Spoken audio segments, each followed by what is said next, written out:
What is that? This is where your story was written, before you even stepped into this house. The interview. The agency. The way they asked unusual questions. Do you have family ties? Can you follow instructions without asking why? Do you talk too much? No, that's not possible. This isn't an accident anymore, and it never was. You were never hired here to work.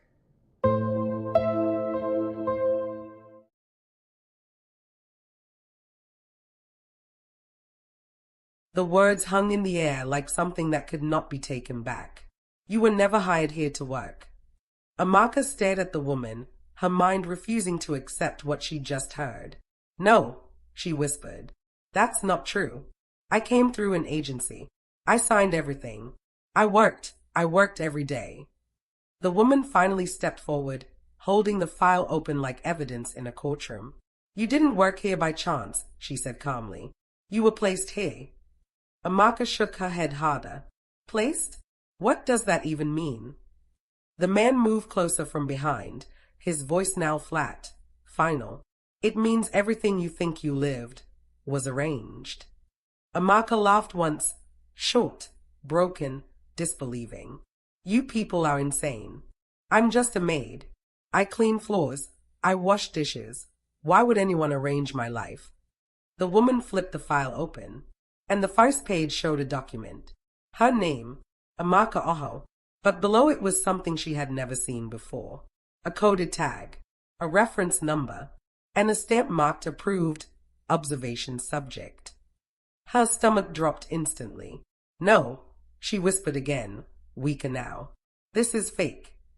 The man pointed at the file without emotion. Read the second page. Her shaking hands reached for it. She didn't want to, but she did, and what she saw made her knees weaken completely. Photos, not recent, older, Amaka in different places, different days, market, street, church, even inside her old neighborhood. She stepped back in shock. No, who took these? The woman's voice cut in softly. We did. Silence. The room tilted in Amaka's mind. Her voice cracked. Why? Why would you follow me? The man answered immediately. Because you were part of a selection process. Amaka's eyes filled with tears again. Selection for what? I don't understand anything you're saying. A long pause followed. Then the woman said it. Witness protection. Amaka blinked. Once, twice, then shook her head violently. No, that doesn't make sense. I didn't witness anything. I don't even know you people. The man stepped closer. That's where you're wrong. He pointed at the file again. There was a transaction, a network, names, conversations, things you overheard that night in the study were not random. Amaka's breathing became uneven. I told you. I didn't understand it. You didn't have to understand it, the woman interrupted. You just had to hear it. Silence dropped again. Amaka's voice came out barely audible. So, what? You put me here to die. The man didn't deny it immediately, and that silence answered everything. Amaka's chest tightened painfully. You used me as bait. The woman shook her head slightly. No, a pause. You were insurance. That word hit harder than anything before. Amaka wiped her tears aggressively now, anger rising through her fear. So all this time, the threats, the guards, the way you watched me like I was nothing. She stepped forward slightly now, voice shaking but stronger. I am a human being. The man didn't react. You were protected, he said. Protected, she snapped. You locked me in rooms. You threatened me. You said I would disappear. The woman responded calmly. Because the people we are dealing with don't forgive mistakes. Amaka froze. Who are you people? The man looked at her for a long moment, then said quietly, Federal Protection Unit. Silence again. This time, different. He continued, there is a man who launders money through domestic placements. House helps, drivers, Cleaners, people nobody notices. Amaka's eyes widened slightly. And you, he pointed at her, were placed inside the closest access point to him. Her voice shook. I don't know any man like that. The woman nodded slightly. You don't, yet. Amaka's mind was spinning. This is madness, she whispered. I just wanted to work. I just wanted to survive. The man stepped closer again. And you did survive. A pause, because everything you experienced here was controlled. Amaka looked around the room like she was seeing it differently for the first time. The locked doors, the strange visitors, the constant watching, all of it suddenly rearranging itself into something else.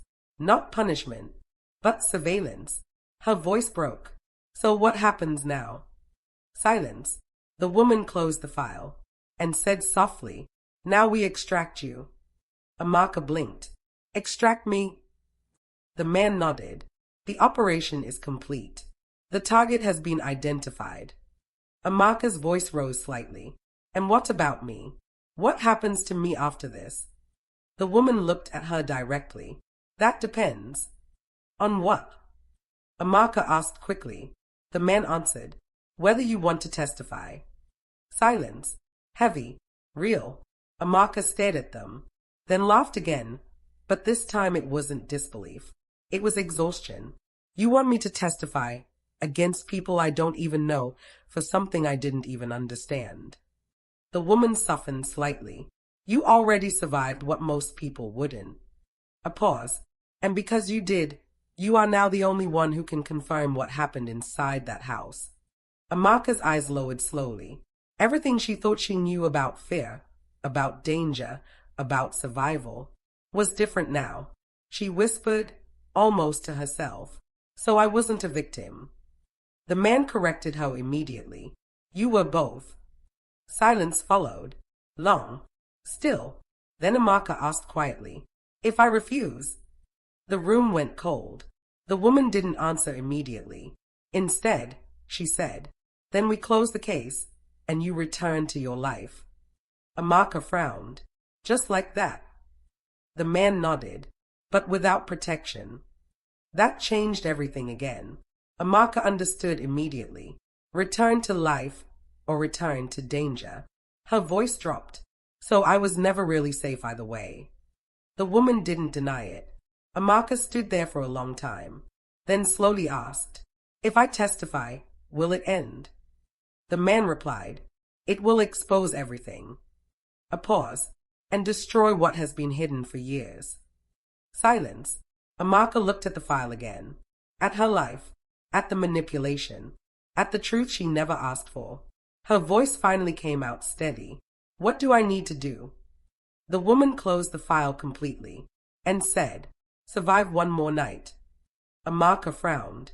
Why? The man looked at her directly. Because they already know we are here.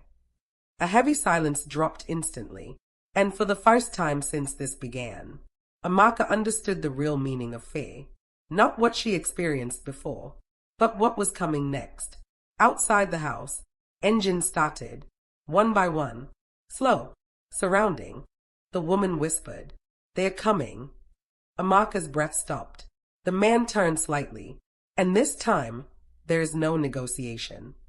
Amaka whispered, What do I do? The woman looked at her and said, You stay alive until morning. The lights inside the house flickered. Once, then again, and then, all went dark. Silence swallowed everything, and in that darkness, footsteps began to approach. Slow, organized, certain. Amaka's last thought before the door exploded open was simple. This was never just about what she heard. It was about what she was never meant to survive. If you've watched this till the end, then you already know this story wasn't just about Amaka. It was about truth, hidden in plain sight. Now tell me in the comments, was Amaka a victim, or the key to everything? If you enjoyed this series, don't forget to like, share, and subscribe. Because what you just watched is only one of many stories, and the next blockbuster is already loading. Stay tuned.